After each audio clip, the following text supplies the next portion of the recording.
창세기 38장. 그 무렵에 유다는 형제들에게서 떨어져 나가 히라라고 하는 아둘람 사람이 사는 곳으로 가서 그와 함께 살았다. 유다는 거기에서 가나안 사람 수아라고 하는 사람의 딸을 만나서 결혼하고 아내와 동침하였다. 그가 임신하여 아들을 낳으니 유다가 그 아들의 이름을 에르라고 하였다. 그가 또 임신하여 아들을 낳았다. 이번에는 아이의 어머니가 그 아들 이름을 오난이라고 하였다. 그가 또다시 아들을 낳고 이름을 셀라라고 하였다. 그가 셀라를 낳은 곳은 거십이다. 유다가 자기 맏아들 에르를 결혼시켰는데 그 아내의 이름은 다말이다. 유다의 맏아들 에르가 주님께서 보시기에 악함으로 주님께서 그를 죽게 하셨다. 유다가 오난에게 말하였다. 너는 형수와 결혼해서 시동생으로서의 책임을 다해라. 너는 내 형의 이름을 이을 아들을 낳아야 한다. 그러나 오난은 아들을 낳아도 그가 자기 아들이 안 되는 것을 알고 있었으므로 형수와 동침할 때마다 형의 이름을 이을 아들을 낳지 않으려고 정액을 땅바닥에 쏟아버리곤 하였다. 그가 이렇게 한 것이 주님께서 보시기에 악하였다. 그래서 주님께서는 오난도 죽게 하셨다. 유다는 자기의 며느리 다말에게 말하였다. 나의 아들 셀라가 다 클 때까지 너는 내 친정 아버지 집으로 돌아가서 과부로 살고 있거라. 유다는 셀라를 다말에게 주었다가는 셀라도 제 형들처럼 죽을지 모른다고 생각하였다. 그 뒤에 오랜 세월이 지나서 수아의 딸 유다의 아내가 죽었다. 곡을 하는 기간이 끝났을 때에 유다는 친구 아둘람 사람 히라와 함께 자기 양들의 털을 깎으러 딥나로 올라갔다. 다말은 너의 시아버지가 양털을 깎으러 딥나로 올라간다 하는 말을 전해 듣고서 과부의 옷을 벗고 너울을 써서 얼굴을 가리고 딥나로 가는 길에 있는 에나임 어귀에 앉았다. 그것은 막내 아들 셀라가 이미 다 컸는데도 유다가 자기와 셀라를 짝지어 주지 않았기 때문이다. 길을 가던 유다가 그를 보았지만 얼굴을 가리고 있었으므로 유다는 그가 창녀인 줄 알았다. 그래서 유다는 그가 자기 며느리인 줄도 모르고 길가에 서 있는 그에게로 가서 말하였다. 너에게 잠시 들렀다가마 자 들어가자. 그때 그가 물었다. 저에게 들어오시는 값으로 저에게 무엇을 주시겠습니까? 유다가 말하였다. 나의 가축대에서 새끼 염소 한 마리를 보내마. 그가 물었다. 그것을 보낼 때까지 어떤 물건이든지 담보물을 주시겠습니까? 유다가 물었다. 내가 너에게 어떤 담보물을 주랴? 그가 대답하였다. 그가 가지고 계신 도장과 허리끈과 가지고 다니시는 지팡이면 됩니다. 그래서 유다는 그것들을 그에게 맡기고서 그에게 들어갔는데 다말이 유다의 아이를 임신하게 되었다. 다말은 집으로 돌아와서 너울을 벗고 도로 과부의 옷을 입었다. 한편 유다는 자기 친구 아둘람 사람 편에 새끼 염소 한 마리를 보내고 그 여인에게서 담보물을 찾아오게 하였으나 그 친구가 그 여인을 찾지 못하였다. 그 친구는 거기에 사는 사람들에게 에나임으로 가는 길가에 서 있던 창녀가 어디에 있느냐고 물었다. 그러나 그들의 말이 거기에는 창녀는 없다고 하였다. 그는 유다에게 돌아가서 말하였다. 그 여인을 찾지 못하였네. 그보다도 거기에 사는 사람들이 그러는데 거기에는 창녀가 없다고 하네. 유다가 말하였다. 가질 테면 가지라지. 잘못하다가는 창피만 당하겠네. 어찌하였든지 나는 새끼 염소 한 마리를 보냈는데 다만 자네가 그 여인을 찾지 못한 것뿐일세. 석 달쯤 지난 다음에 유다는 자기의 며느리 다말이 창녀짓을 하여 임신까지 했다는 소문을 들었다. 유다가 명하였다. 그를 끌어내서 화형에 처하여라. 그는 끌려 나오면서 시아버지에게 전가를 보냈다. 저는 이 물건 임자의 아이를 베었습니다 하고 말하였다. 다말은 또 말을 계속하였다. 잘 살펴보십시오. 이 도장과 이 허리끈과 이 지팡이가 누구의 것입니까? 유다는 그 물건들을 알아보았다. 그 아이가 나보다 옳다. 나의 아들 셀라를 그 아이와 결혼시켰어야 했는데 하고 말하였다. 유다는 그 뒤로 다시는 그를 가까이 하지 않았다. 다말이 몸을 풀 때가 되었는데 태 안에는 쌍둥이가 들어있었다. 아기를 막 낳으려고 하는데 한 아기가 손을 내밀었다. 산파가 진홍색 실을 가져다가 그 아이의 손목에 감고서 말하였다. 이 아이가 먼저 나온 녀석이다. 그러나 그 아이는 손을 안으로 다시 끌어들였다. 그런 다음에 그의 아우가 먼저 나왔다. 산파가 어찌하여 내가 터뜨리고 나오느냐 하고 말하였다. 그래서 이 아이 이름을 베레스라고 하고 그의 형 곧 진홍색 실로 손목이 묶인 아이가 뒤에 나오니 아이 이름을 세라라고 하였다. 창세기 39장. 요셉이 이집트로 끌려갔다.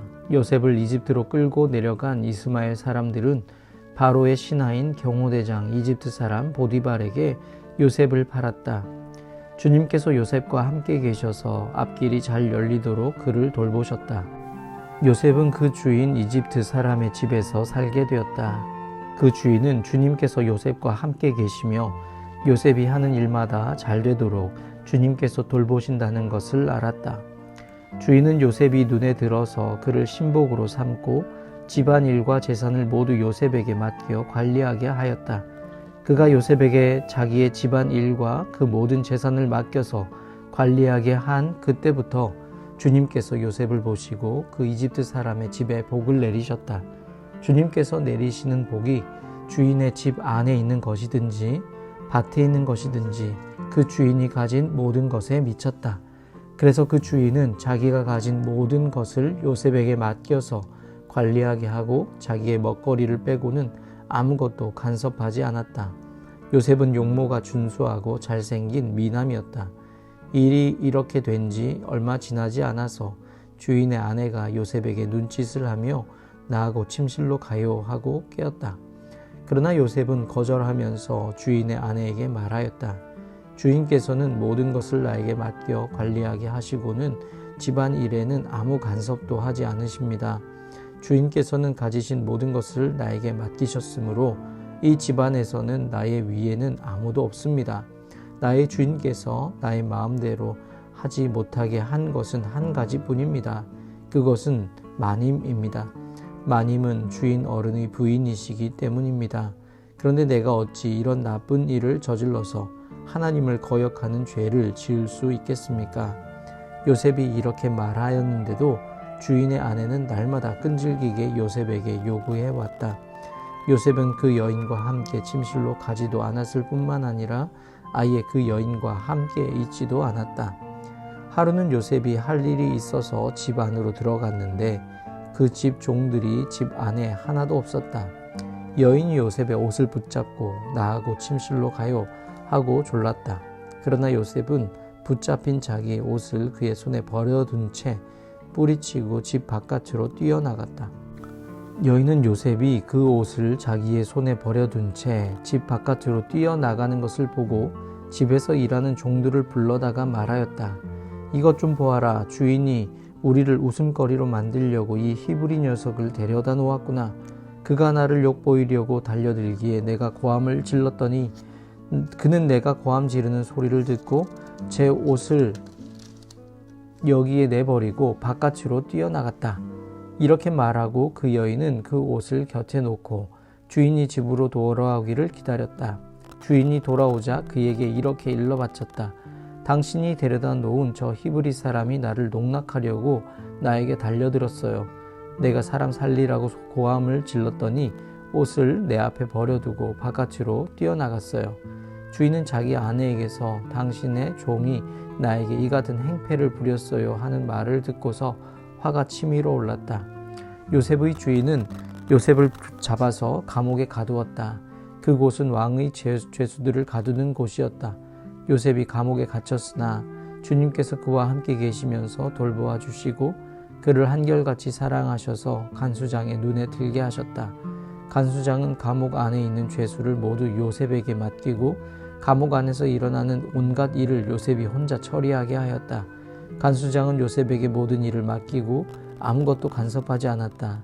그렇게 된 것은 주님께서 요셉과 함께 계시기 때문이며 주님께서 요셉을 돌보셔서 그가 하는 일은 무엇이나 다 잘되게 해주셨기 때문이다.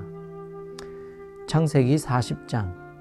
이런 일들이 있은 지 얼마 뒤에 이집트 왕에게 술잔을 올리는 시종장과 빵을 구워 올리는 시종장이 그들의 상전인 이집트 왕에게 잘못을 저지른 일이 있었다.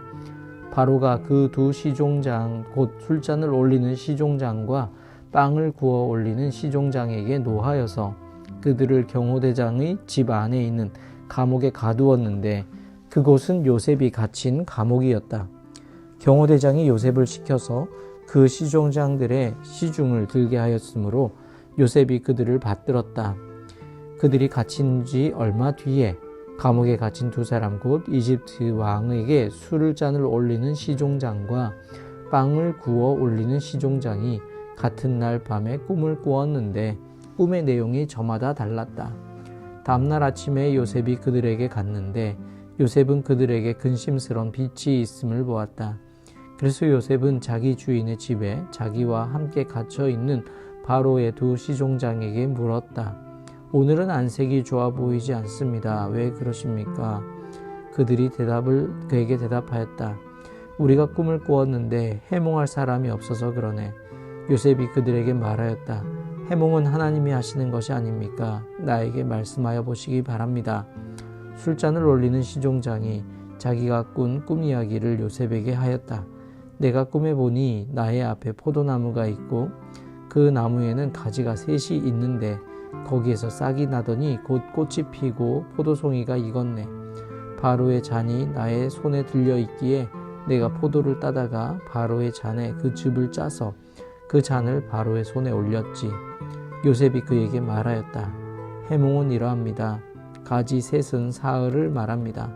앞으로 사흘이 되면 바로께서 시종장을 불러내서 직책을 되돌려 주실 것입니다.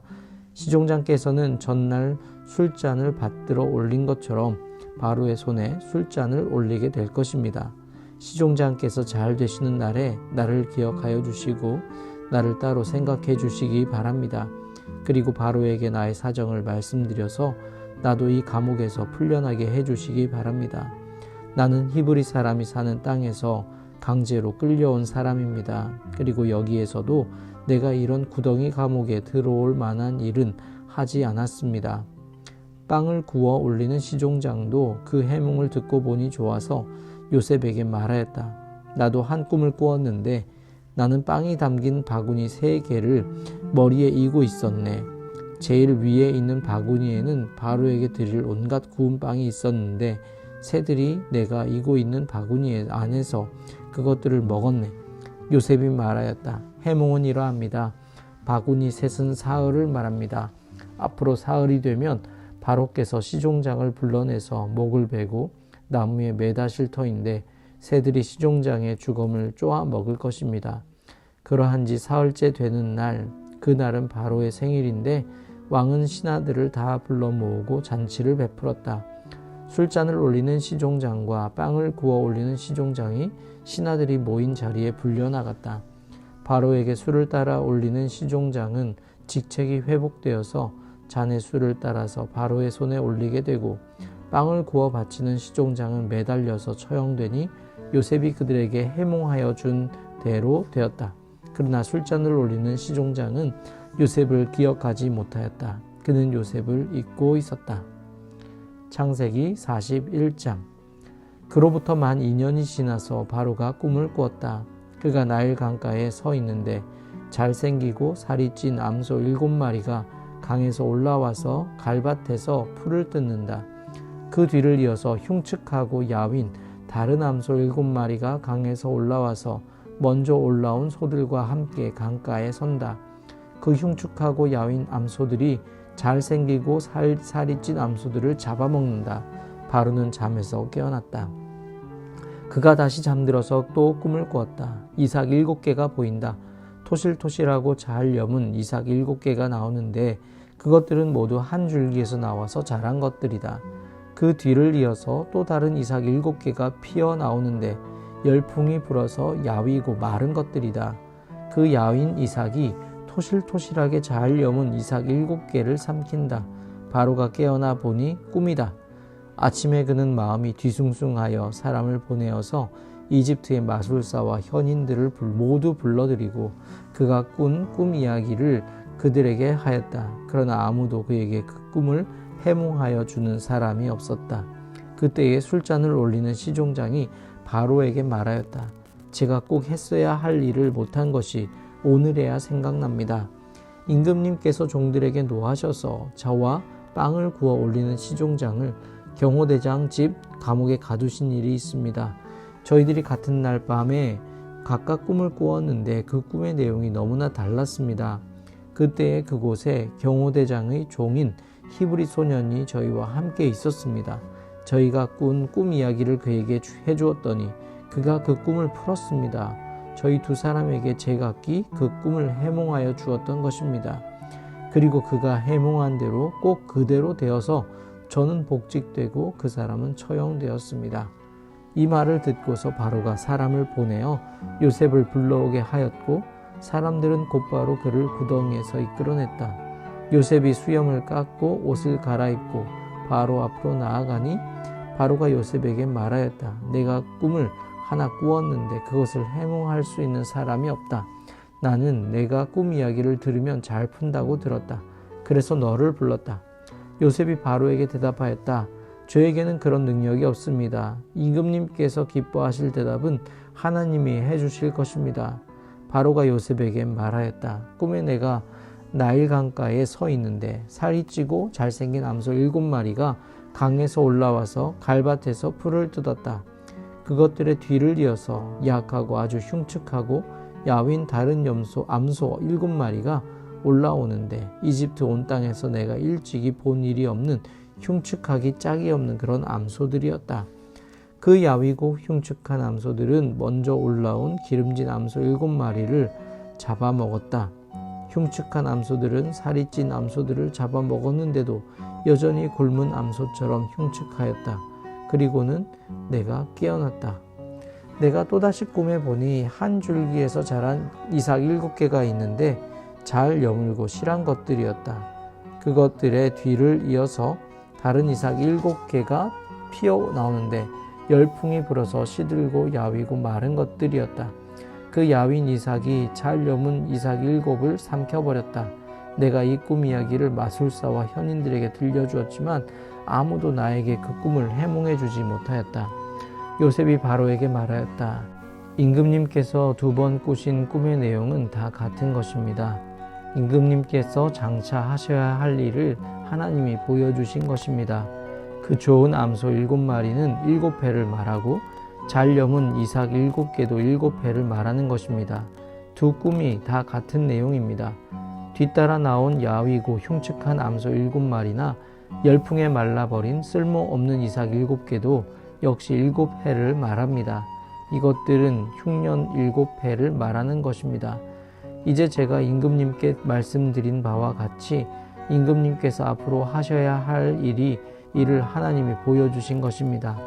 앞으로 올 7해 동안에는 온 이집트 땅에 큰 풍년이 들 것입니다.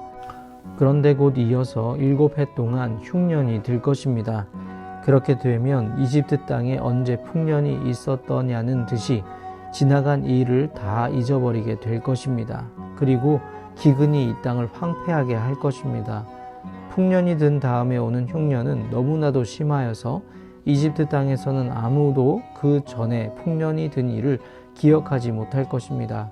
임금님께서 같은 꿈을 2번이나 거듭 꾸신 것은 하나님이 이 일을 하시기로 이미 결정하시고 그 일을 꼭 그대로 하시겠다는 것을 말씀해 주시는 것입니다.